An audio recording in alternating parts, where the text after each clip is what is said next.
Basketball fans, let's talk for a second. This is your guy, not a Lions fan, but I am a definite advocate for the Detroit Pistons. With that being said, I want to talk about this. I guess you could say it's an ongoing debate of the greatest of all time. Now, according to what I recently heard, I'm not really involved into sports as much as I used to be, but I recently heard that LeBron James surpassed Kareem Abdul-Jabbar as the greatest scorer of all time. Right? All right. Now, with that said, the debate has been who is greater between LeBron and Michael. Right? Michael Jordan. Right? I've never been a Michael Jordan fan. Never been a Michael Jordan fan, and possibly never be. Not because of his rivalry with the Pistons. I just didn't care for his approach to the game. Now, with that said, I was an Isaiah Thomas fan. I was a Penny Hardaway fan.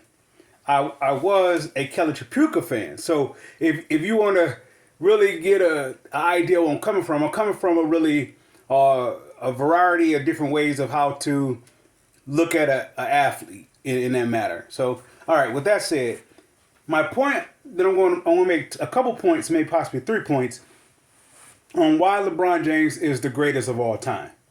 Not the greatest of all time in this era, but the greatest of all time in basketball history. All right, now, is the argument have been Michael Jordan was the greatest of all time up to LeBron James? That's pretty much been finalized. If there was a debate, it was a debate if he was greater than Wilt Chamberlain, or if he was greater than Kareem Abdul-Jabbar, or if he was greater than, we could say, the likes of possibly Magic Johnson, Larry Bird, and even give the argument of Bill Russell, right? He would be in that category, right? So, but one thing that they fail not to give credit and homage to is where when they give Michael Jordan accolades of him being the greatest because he's pretty much doing something that the audience or the fans have never seen before, right? But at the same time, that's not necessarily true. Okay, Michael Jordan basically took his concept from David Thompson and Julius Erving, Dr. J.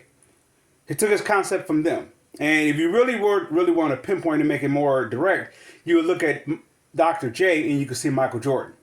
Now, the reason why Michael Jordan gets this seal of approval or this validation for being number one is because he's the one who brought everything to a package, right? He brought scoring, he brought velocity, he brought fierceness, he brought winning, he brought this overcoming odds. He brought in, this attention how to market yourself. Of course, he wasn't the first person to market his shoe. You go back to Dr. J and his Converse, which goes back to my tie-in with the comparison to Michael Jordan to Dr. J.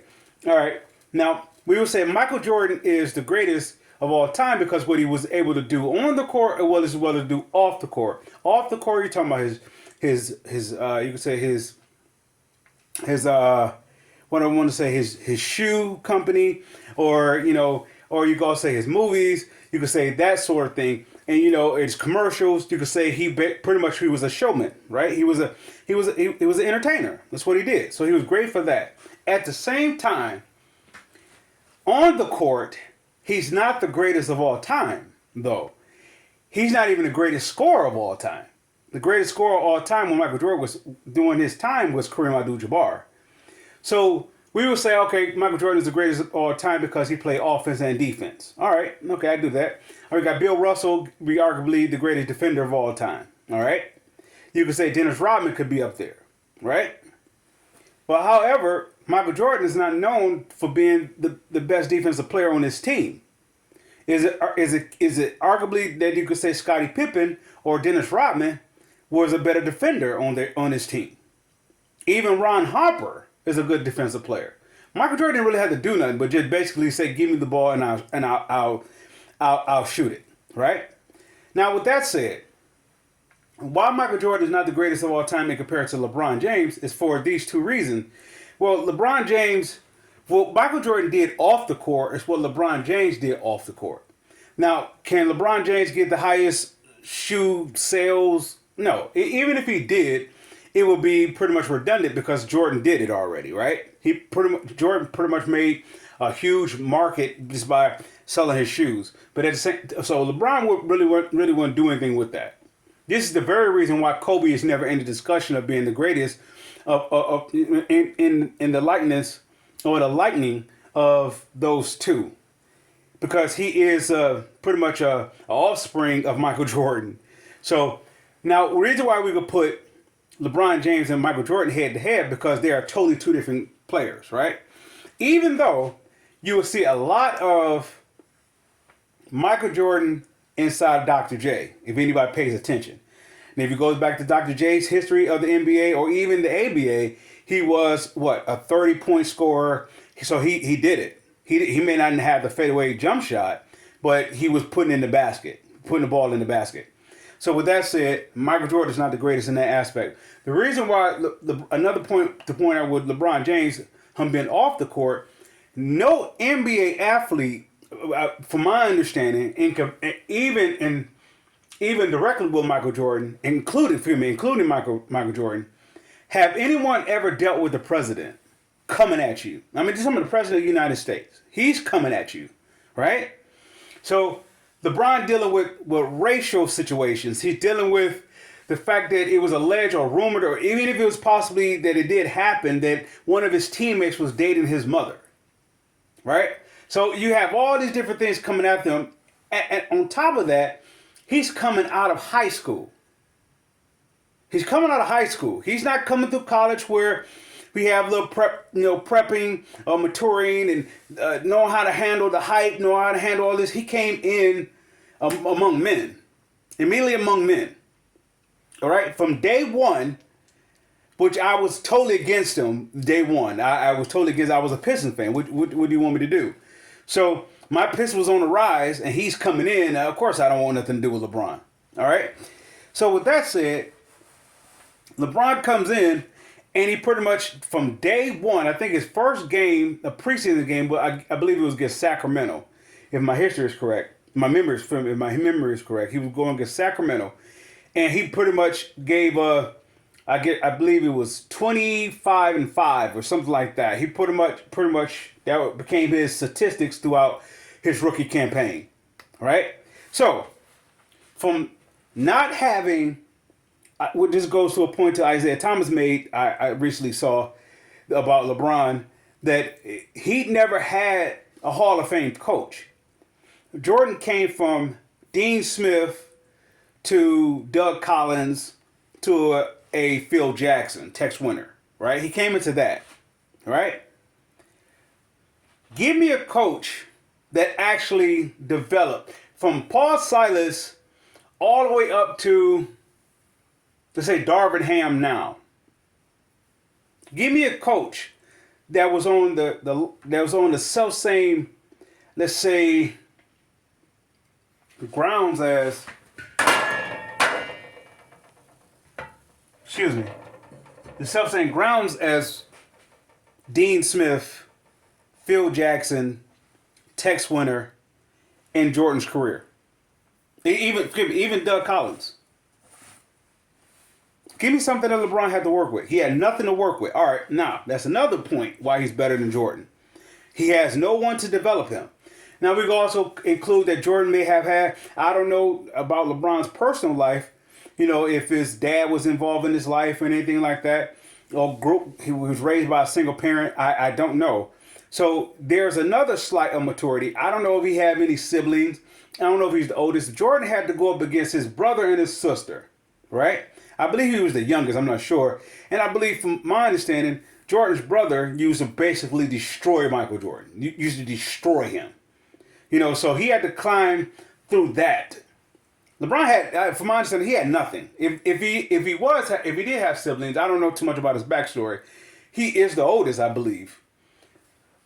All right. So even with that said, LeBron is proven to be better than Jordan. Now we can easily say, well, he has Michael Jordan to look, to stand off the shoulders of. Well, did not Michael Jordan have Wilt Chamberlain? Did he not have Oscar Robertson? Did he not have Dr. J? Did he not have David Thompson? Did he not have all these different players ahead of him Even Magic Johnson, Larry Bird, he had all these different players to stand off their shoulders, right?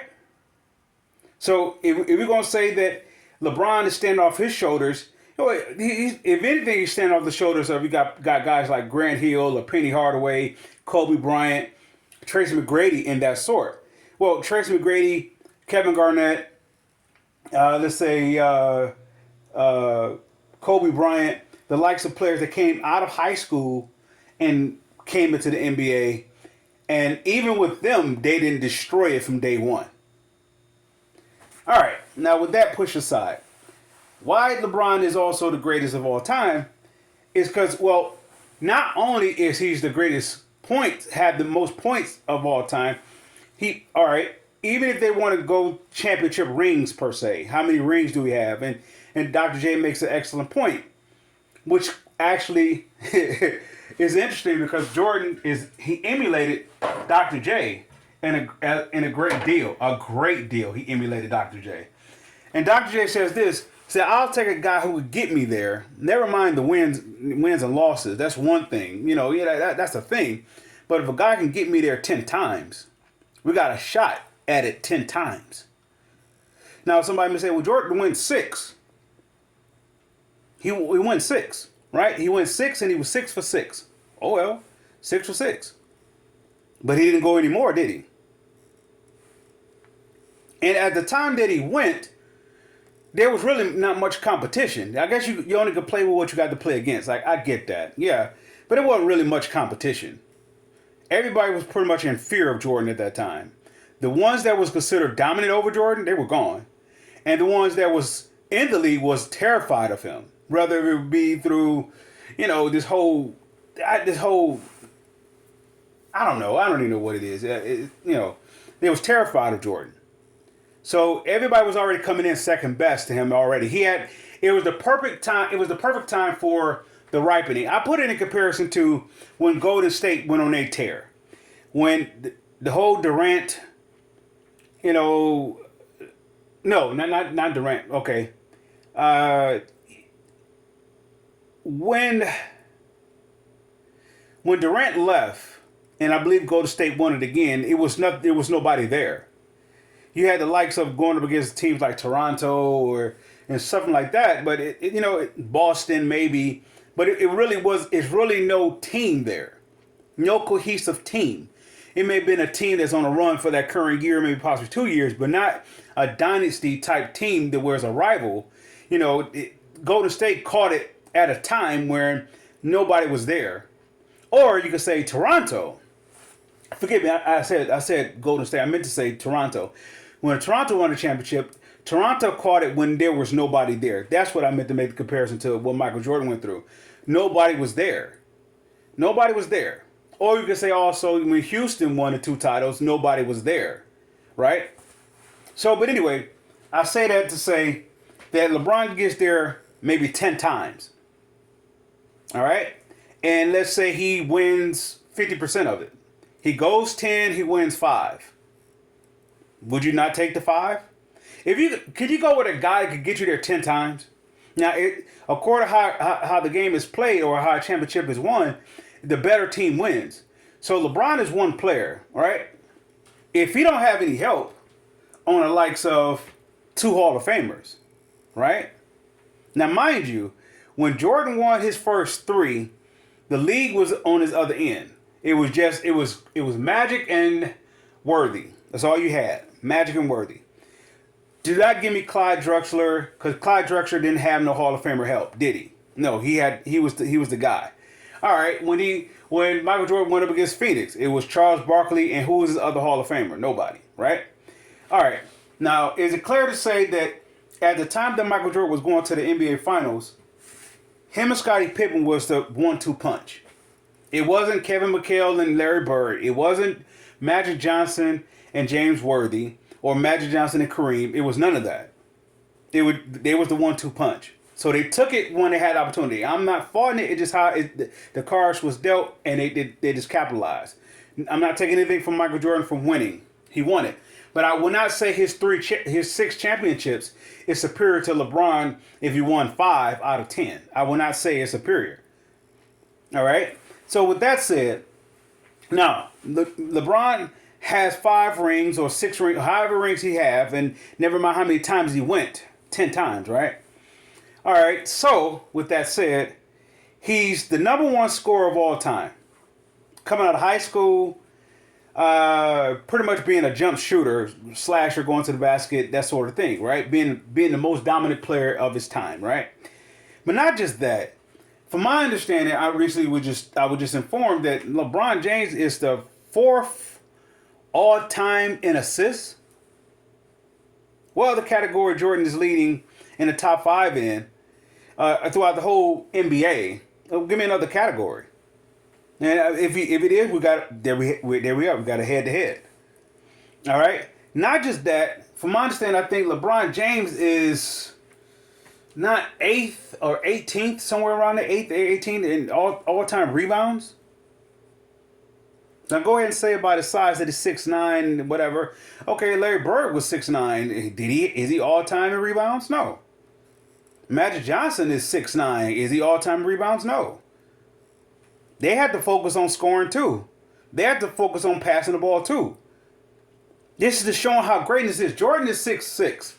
Now, he's a good defender. I give him that. He may lead in the category of steals when he played and this, you know. But is he all time in steals? Is he all time in rebounds? Is he all time in field goal and shooting? Field goal percentage and shooting? Is he all time in these things other than just scoring? Now, I'm not saying that he is or he's not, but I'm just throwing it out there for my case for LeBron James. LeBron James is leading in 3 categories, predominantly will make him a triple-double. Now, we look at what Oscar Robertson did, I don't know for his career, but we know he did it for a season, that he was a triple-double specialist. We could say Russell Westbrook was a triple-double specialist, right? And yet, but that's not his career numbers, though. LeBron James is talking about through the history of the NBA. Not through a history of a couple seasons. Through the history of the NBA, he's pretty much a triple-double. His history. Not a couple seasons. His history. So, and he's not just, all right, he got he's top rank in assists and he's like maybe, 20th or something like that. He's top 4. Top 4. You have Isaiah Thomas, you have John Stockton, you have Jason Kidd, you have Magic Johnson, you have that kind of company, and you top 4. We talking about these are like efficient point guards that they are known for passing the ball first, right? And they don't get me wrong, Isaiah Thomas is a scorer in his own right, but he's known for being a dual threat of scoring and passing. But what I'm saying. Matt Johnson is known for his passing. John Stockton is known for his passing, savvy passing. So Jason Kidd is known for his passing, not for his scoring.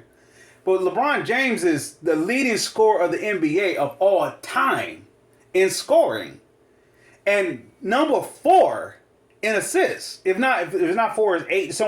It's somewhere close to the top 5 in assists. That speaks about his greatness. So he matched Jordan off the court, on the court, with what he was able to do.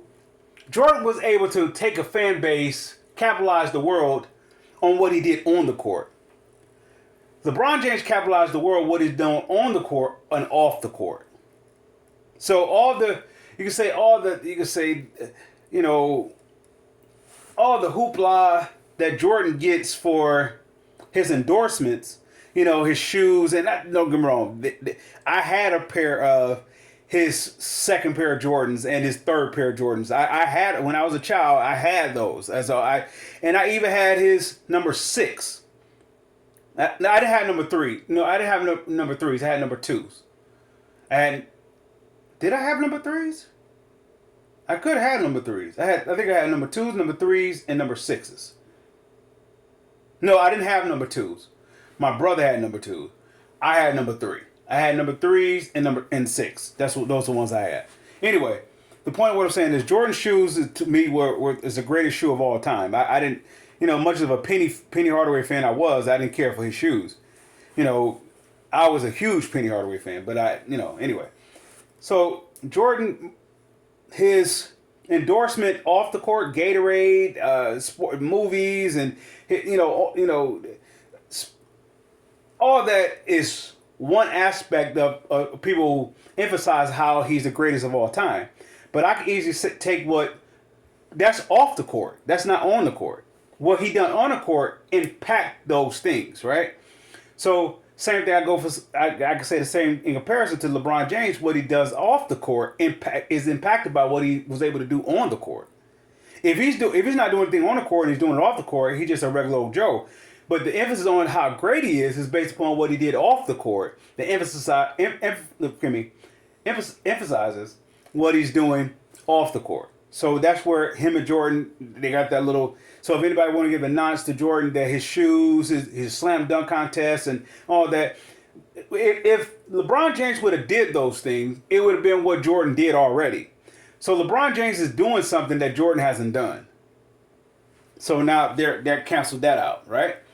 Now, once again, Jordan was the greatest of all, considered a scorer, points and everything up. But he was never leading. He never led the NBA in history in scoring.